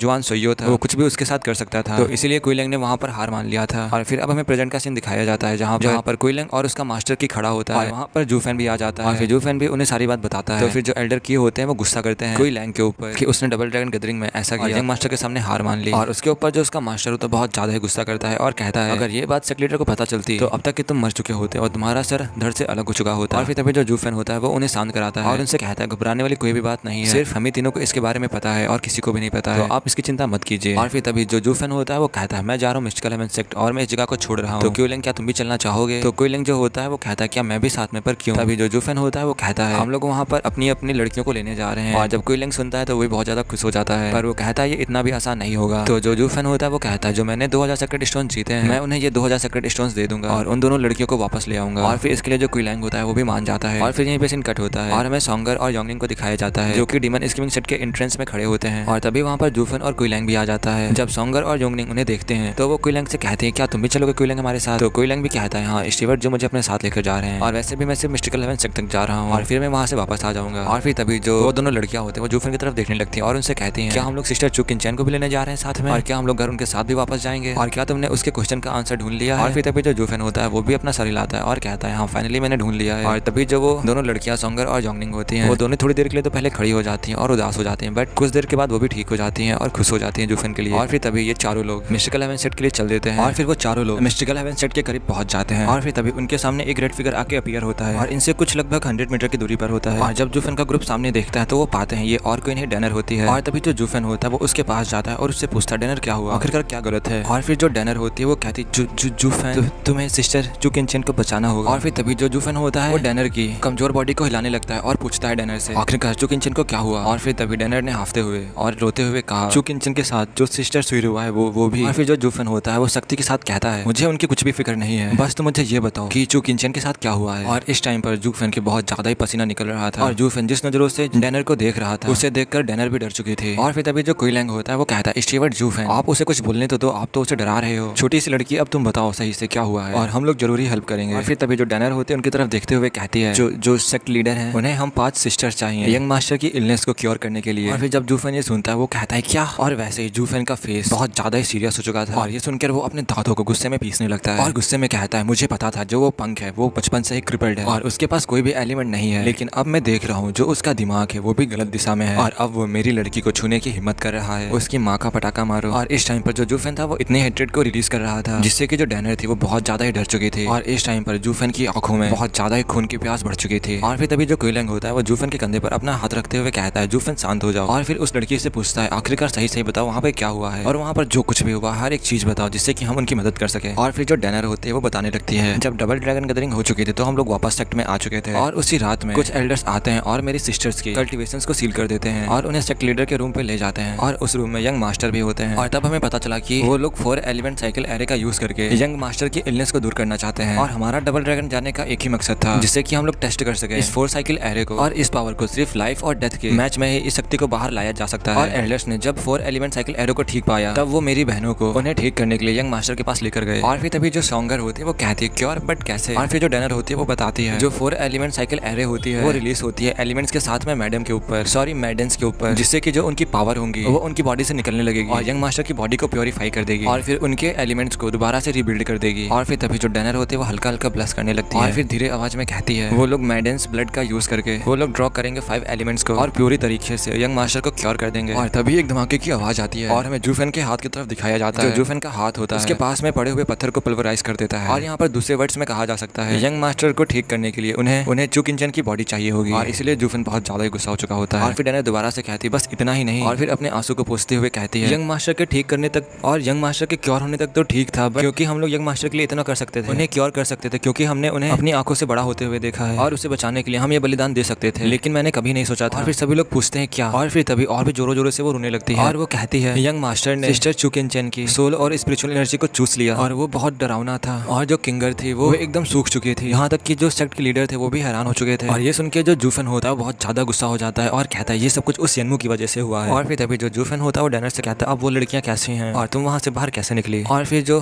डैनर होती है वो जूफेन से कहती है जब सिस्टर चू किंचन ने ये सब कुछ होते हुए देखा तो उन्होंने अपने मुंह में एक पॉइजन की पिल रख ली और जब भी वो लोग सिस्टर चू किंचन को मजबूर करते तो वो खा लेती। और उसने कहा था कि 6 महीने के बाद आपका उसके साथ कुछ एग्रीमेंट हुआ है और उसने कहा था कि अगर तुम 6 महीने के बाद वापस नहीं आते हो तो सेक्ट लीडर जो भी कहेंगे वो वही करेगी, और अगर तुम वहाँ पर पहुंच जाते हो और उसे आंसर दे देते हो तो वो शांति से आराम कर पाएगी। और भले ही हमारी कल्टीवेशन सील कर दी गई है लेकिन अभी भी हम लोग आगे बढ़ सकते हैं। और एक दिन जो सिस्टर चू किंचन थी वो तैयार लग रही थी और वो हमें एक दिन परमा फ्रोस्ट केव में लेकर गई और वहाँ एक दीवार में सीनियर सिस्टर कियांग यंग थी और उसने हमारी कल्टीवेशन को खोलने के लिए इस सील को तोड़ दिया और फिर हम लोग वहाँ से भागने लगे, लेकिन एल्डर्स ने हमें रोक दिया और वहाँ से सिर्फ मैं भाग पाई और सभी लोग वहाँ पर पकड़े गए। और फिर तभी जो कुइलंग होता है वो कहता है क्या कियांग यंग, और फिर तभी जो डैनर होती है वो कहती है जो सेक्ट लीडर कियांग यंग थी वो परमा फ्रोस्ट केव की प्रीवियस वाइल्डर थी और वो भी 4 एलिमेंट साइकिल एरे में से एक लड़की होना चाहिए था, लेकिन 2 डिकेड्स पहले उसने सेक्ट के रूल्स का उल्लंघन किया था एक डिमोनिक कल्टीवेटर के लिए, तो उसे बाहर निकाल दिया गया था। नहीं तो उस जैसे टैलेंटेड वाटर एलिमेंट वाली लड़की को ये सेक्ट बाहर क्यों निकालता। और फिर जो सेक्ट लीडर थे इसके प्लेस के बदले सिस्टर चू किंचन को लेकर आए। और फिर तभी जो कुइलंग होता है वो कहता है आखिरकार जो किन यंग है वो कैसी है। और फिर जो डैनर होती है वो अपना सर हिलाते हुए कहती मुझे नहीं पता, जब मैं वहाँ से भाग आई थी तो उन्होंने उन सबको पकड़ लिया था। और भी ज्यादा बात होती है इन्हीं के बारे में, तो फिर जो कुइलंग होता है वो भी बहुत ज्यादा गुस्सा हो जाता है और अपने दांतों को पीसने लगता है। और फिर तभी जो जूफेन होता है वो कुइलंग से कहता है क्या हैन कियांग यंग तुम्हारी गर्ल है। और फिर दोबारा से कहता है ज्यादा तुम परेशान मत हो, जो किंचन है वो एक स्मार्ट गर्ल है, अगर वो एक पर्सन को बचा सकती है तो वो सभी को बचा सकती है। और किसी भी मामले में तुम्हारी लड़की के बिना शायद मैंने उन्हें बचाने के लिए थोड़ी सी देर कर दी है और शायद अब दोनों लड़कियों को बाहर निकालने का अब कोई भी रास्ता नहीं है, लेकिन अपॉइंटमेंट से पहले अभी भी टाइम है और इतना ही इनफ है एक टीम को अंदर भेजना और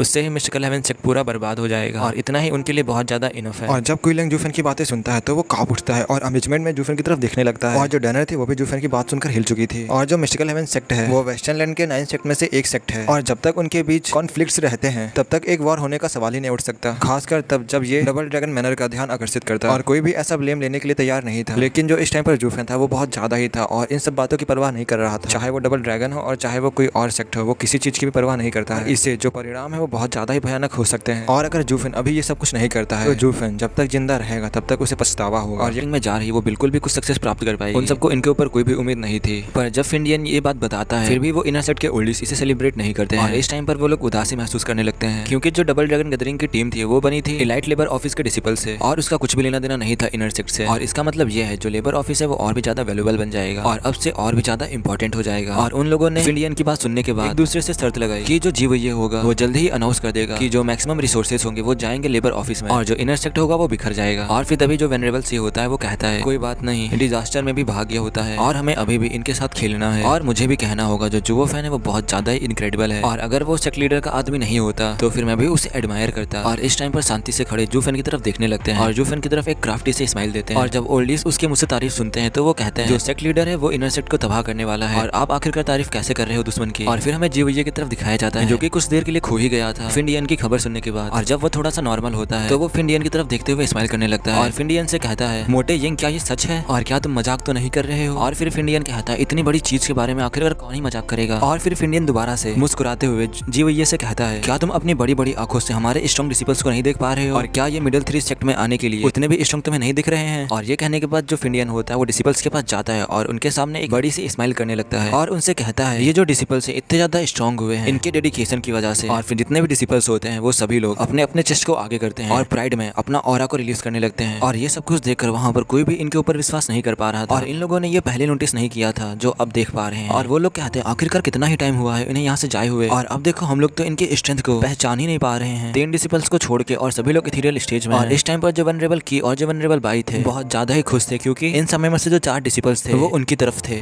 2 उनके ग्रैंड चाइल्ड थे और 2 डिसिपल्स थे कुइलंग और यूलिंग। और इस टाइम पर लेबर ऑफिस के ओल्डीज बहुत ज्यादा ही खुश लग रहे थे और इस टाइम पर जो इनर सेक्ट के ओल्डीज थे वो बहुत ज्यादा ही एम्बैरेसिंग महसूस कर रहे थे। और फिर जो वनरेबल एलसी होता है वो गुईहू की तरफ देखता है, जो कि लेबर ऑफिस का डिसिपल था, और वो इस टाइम पर समझ चुका था जो ग्रैंड एल्डर था उसकी ये चाल थी लेबर ऑफिस में घुसने के लिए, और अब वो भी लेबर ऑफिस में जा सकता है। और तभी वेनरेबल से ग्रेट एल्डर की तरफ देखते हैं, और जो ग्रेट एल्डर होते हैं वो उसे बस एक स्माइल दे रहे थे। और फिर तभी जो फिंडियन होता है वो चिल्लाते हुए कहता है, सभी लोग शांत हो जाओ, हम लोग जो आज डबल ड्रैगन गैदरिंग में इस पोजीशन पर आए हैं और जो हमारे डिसिपल्स की ये कंडीशन है वो सिर्फ एक इंसान की वजह से हो पाई है, वो है लेबर ऑफिस का स्टीवर्ट जूफेन। और जब ये इनर सेक्ट के वेनरेबल सुनते हैं तो वो दोबारा से वाइल्ड हो जाते हैं और जूफेन की तरफ देखने लगते हैं। और फिर वो लोग जीवोये की तरफ देखते हैं जो कि गुस्से से अब बहुत ज्यादा ही खुश हो चुका था, और जीवोये ने अपनी लाइफ का बेस्ट डिसीजन लिया था इस लड़के को यहाँ पर लाकर। और इस टाइम पर जो डीमन स्कीमिंग सेक्ट था वो हजारों सालों के बाद पहली बार बन पाया था head of the middle 3 sect, और ये मेरिट बहुत ज्यादा ही बड़ी थी। और जो कोल्ड जीवोये था वो भी इस समय मुस्कुरा रहा था। और फिर जो फिंडियन होता है वो सीरियस में आते हुए कहता है, तुम सबको ये पता होना चाहिए कि मुश्किल समय में मुश्किल उपायों की जरूरत होती है, और इन लड़कों ने कई खतरनाक खतरों के बीच इतनी तेजी से सुधार किया है, और जो लोग सफल नहीं हुए आप लोग बता सकते हैं कि क्या हुआ। और अब बाकी लोगों को भी फिंडियन की बातें समझ में आ गई। इन लड़कों को जल्दी जल्दी ग्रो करने के लिए जूफेन ने इन्हें ट्रेन करने के लिए लाइफ और डेथ का इस्तेमाल किया। मतलब उनके कहने का मतलब ये था कि जो लोग फेल हो चुके थे वो लोग बस हड्डियां बनकर सड़क में रह गए थे, और जो लोग सफल हो गए थे वो लोग आज इस मकाम पर थे, और जूफेन की वजह से ही जो ये लोग हैं वो आज इस जगह पर पहुंच पाए हैं। और मैं बूढ़े लोगों से कहना चाहूंगा कि वो लोग रिवेंज के लिए जूफेन की तरफ ना देखें, और जो तुम्हारे डिसिपल से वो मारे हैं सिर्फ सेक्ट के लिए। और फिर तभी जो जीवोये होता है वो सबसे कहता है, ये सब कुछ खत्म करने से पहले मैं जूफेन को अपना रिप्रेजेंटेटिव बनाना चाहता हूँ, और वो मेरी सारी पावर्स को बियर करेगा, और जो उसके वर्ड्स होंगे वो मेरे वर्ड्स होंगे। और फिर तभी जो फिंडियन होता है वो कहता है जो सेक्ट लीडर है वो बहुत ज्यादा ही ब्रिलियंट है। इस टाइम पर जो ओल्डेस्ट थे वो कुछ भी नहीं बोल रहे थे, जितने भी डिसिपल्स मर चुके हैं उनका जो उनके मास्टर्स होंगे उन्हें उसके लिए लाभ तो अवश्य मिलना चाहिए। और फिर जो वो ओल्डेस्ट होते हैं वो भी जीवोये का सम्मान करते हैं और अपना सर झुकाते हुए कहते हैं जो जीवोये है वो सही में बहुत ज्यादा ही ब्रिलियंट है। और जूफेन के जो छोटे मोटे ट्रबल्स थे अब वो दूर हो चुके थे फिंडियन के द्वारा, और जो फिंडियन था वो बस जूफेन के लिए इतना ही कर सकता था। और इस टाइम पर जो जूफेन था वो भी फिंडियन के मतलब को समझ चुका था, पर तब भी वो कुछ रिप्लाई नहीं देता है और बस फिंडियन को स्माइल करते हुए देखता है, और ये एक थैंक्स कहने का तरीका था जूफेन का। और फिर जो जूफेन होता है वो अपने मन में कहता है जितने ही कम ट्रबल्स होंगे उतना ही अच्छा होगा। और फिर तभी जो जीवोये होता है वो कहता है हम लोग अब मिडिल 3 सेक्ट के टॉप पर आ चुके हैं, इसीलिए हम लोग अब सेलिब्रेशन करेंगे, और वो भी सिर्फ एक दिन नहीं वो भी लगातार 3 दिन। और जब जीवोये देखता है कि सब कुछ सेटल हो चुका है तभी वो एक्साइटेड होकर हंसते हुए वहां से जाने लगता है, और वहां पर जितने लोग भी बचे थे वो सब एंजॉय कर रहे थे, और अब जो सेलिब्रेशन था वो स्टार्ट हो चुका था। और फिर जो फिंडियन होता है वो सब बताता है कि वहां पर क्या क्या हुआ था, कैसे जूफेन ने उसको हराया था और कैसे क्या हुआ, और जूफेन ने कैसे फिंडियन के प्लान का पालन किया और अपने सेक्ट को मिडिल 3 के टॉप पर ले आया, और कैसे उसने येलिंग से फाइट की फिंडियन के प्लान के मुताबिक, और कैसे उसे टाइटल मिला नंबर 0 का। और इसमें वो जूफेन की तारीफ कम कर रहा था, वो अपनी तारीफ ज्यादा कर रहा था, जिससे कि वो एल्डर्स होते हैं वो भी कहते हैं क्या जूफेन ने इसमें कुछ नहीं किया, क्या सब कुछ तुमने किया, इसमें क्या सब तुम्हारा ही प्लान था। और फिर फिंडियन कहता है हाँ उसने भी किया बट मेरा हाथ इसमें बहुत ज्यादा है, मैक्सिमम सारी चीजें मेरी लीडरशिप के होने की वजह से हुई है, बट वहाँ पर कोई भी विश्वास नहीं कर रहा था उसकी बातों में। फिर तभी जो फिंडियन होता है वो जूफेन की तरफ देखता है, उसकी तरफ देखते हुए अपना सर हिलाता है, और जो जूफेन था उसको उसकी बातों पे कोई ज्यादा खास इंटरेस्ट था नहीं, पर तब भी वो भी कहता है ये सब कुछ फिंडियन की वजह से हुआ। जूफेन को इन सब चीजों की बिल्कुल भी परवाह नहीं थी। और फिर तभी जो जूफेन होता है वो कुइलेंग से कहता है कुइलेंग मैं तुमसे एक बात पूछना चाहता हूँ। फिर जो कुइलेंग होता है वो कहता है हाँ पूछिए स्टीवर्ट। और फिर जूफेन कहता है आखिरकार एल्डर जुआन कहाँ है, मुझे क्यों नहीं दिखे इन 3 दिनों में। और फिर जो कुइलेंग होता है वो भी स्टीवर्ट जूफेन से कहता है स्टीवर्ट जूफेन अभी वो सेक्ट से बाहर गए और 3 दिनों से मुझे भी नहीं दिखे हैं और पता नहीं कि वो अब कब आएंगे। और तभी जो जूफेन होता है वो कुइलेंग से कहता है मुझे तुमसे एक काम है क्या तुम करोगे। कुइलेंग भी कहता है हाँ जरूर। और फिर जो स्टीवर्ट जूफेन होता है वो कुइलेंग से कहता है जब एल्डर जुआन यहाँ पर वापस आ जाएंगे तब तुम मुझे एक जेट स्लिप भेज देना, क्योंकि मैं अभी जा रहा हूँ अपने घर वापस, तो जब भी एल्डर जुआन यहाँ पर वापस आए तो मुझे तुम जेट स्लिप भेज देना, तो मैं उनसे मिलने के लिए मैं यहाँ पर वापस आ जाऊंगा। और इस टाइम पर जूफेन एल्डर जुआन से इसलिए मिलना चाहता था क्योंकि उसे अपने दिल के बारे में जानना था, क्योंकि उसे अपने दिल की फीलिंग्स के बारे में नहीं पता था कि वो चुकिंचन के लिए क्या सोचता है, क्या उसे ये करना चाहिए या नहीं करना चाहिए, क्योंकि जूफेन को आधे साल बाद चुकिंचन को रिप्लाई देना था। और फिर तभी जो जूफेन होता है वो जाता है जीवोये से मिलने के लिए। जब वो जीवोये के कमरे में पहुंचता है तो जो जीवोये था वो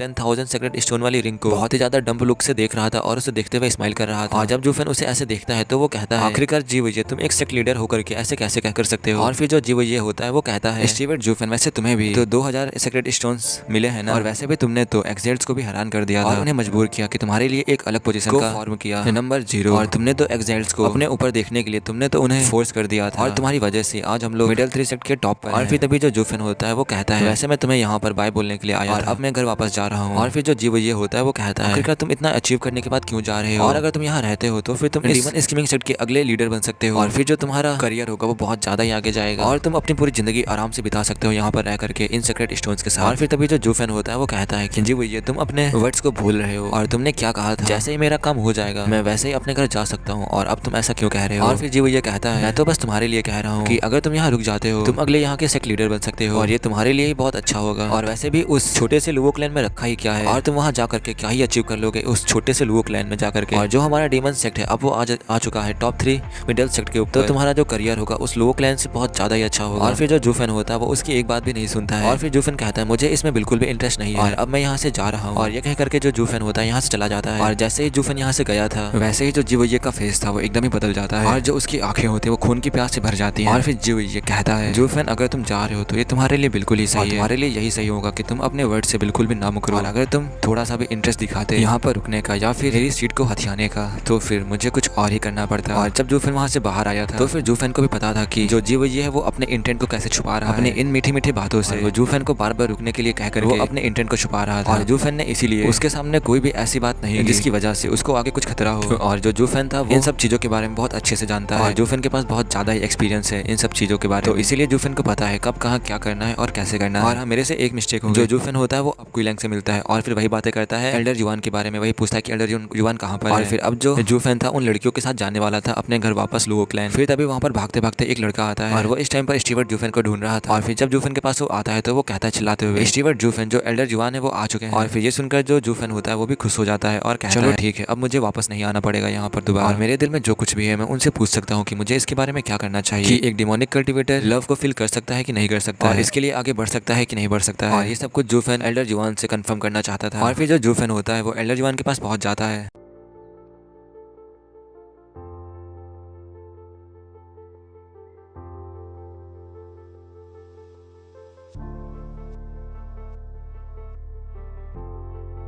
और जब जूफेन वहाँ पहुंच जाता है तो जो एल्डर जुआन होते हैं वो कहते हैं, ओह स्टीवर्ट जूफेन ये तो तुम हो, और आखिरकार तुम इतने एंग्जियस क्यों लग रहे हो, तुमने तो ओल्ड मैन को डरा ही दिया। और फिर एल्डर जुआन कहता है, ओह मैं तो भूल ही गया था, जो स्टीवर्ट जूफेन है उसे बहुत ज्यादा ही क्रेडिट मिले हैं डबल ड्रैगन गैदरिंग में और तुम जरूर ही सेलिब्रेशन करना चाहते होगे और इसीलिए तुम यहाँ नहीं रुकना चाहते होगे। और फिर तभी जो जूफेन होता है उनको इंटरप्ट करते हुए रुकता है और कहता है, एल्डर जुआन मैं यहाँ से जा रहा हूँ। और तभी जो एल्डर जुआन होता है वो स्टारलेट हो जाता है और कहता है कहाँ जा रहे हो। और तभी जूफेन कहता है घर, और मैं पहले ही जीवोये से बात कर चुका हूँ और डीमन स्कीमिंग सेक्ट का जो काम था मैं वो कर चुका हूँ। और जो डीमन स्कीमिंग सेक्ट है वो अब बन चुका है टॉप मिडिल 3 सेक्ट और वो भी यही चाहते हैं कि मैं चला जाऊं। और फिर जो एल्डर जुआन होते हैं वो कहते हैं क्या ऐसा है। और तभी एल्डर जुआन अपनी आइज को बंद कर लेते हैं और वो बहुत ज्यादा डिसअपॉइंट होते हैं और वो कहते हैं ये आदमी अभी भी, और ये कहकर रुक जाते हैं। और एल्डर जुआन मैंने सोचा कि मैं आपसे जाने से पहले एक बार गुड बाय कह दूं और यहाँ पर सिर्फ आप ही हैं जिसकी मैं रिस्पेक्ट करता हूँ और अब वो हो जो मुझे समझ सकता है और अब तक की आप ही ने मुझे समझा भी है। और फिर जो जूफेन होता है वो एल्डर जुआन का फेस देखता है और दोबारा से कहता है, और मैं यहाँ पर एक इंपॉर्टेंट चीज को पूछने भी आया था आपसे और मुझे डर है कि आप ही सिर्फ इसका सही जवाब दे सकते हो। और फिर तभी जो एल्डर जुआन होते हैं वो कहते हैं मुझे बताओ, और अगर मैं स्टीवर्ट जूफेन की हेल्प कर पाता हूँ तो वो मेरा ऑनर होगा। और फिर जो जूफेन होता है वो थोड़ा सा टेंस्ड हो जाता है और फिर बताना शुरू करता है, एल्डर जुआन क्या डिमोनिक कल्टिवेटर जो होते हैं वो प्यार के बारे में जान सकते हैं। एल्डर जुआन ये सुनकर तो पहले एक सेकंड के लिए तो खड़ा ही रह जाता है, क्या तुम्हारा मतलब फेमिलियर फ्रेंडशिप है या फिर। जब एल्डर जुआन इसके आगे कहने जा रहे थे वैसे जो जूफेन होता है वो ब्लश करने लगता है। और फिर ये देखने के बाद जो एल्डर जुआन होते हैं वो अपना सर को हिलाते हैं और वो सब कुछ समझ जाते हैं। और फिर वो कहते हैं डिमोनिक कल्टिवेटर्स के लिए जो लव है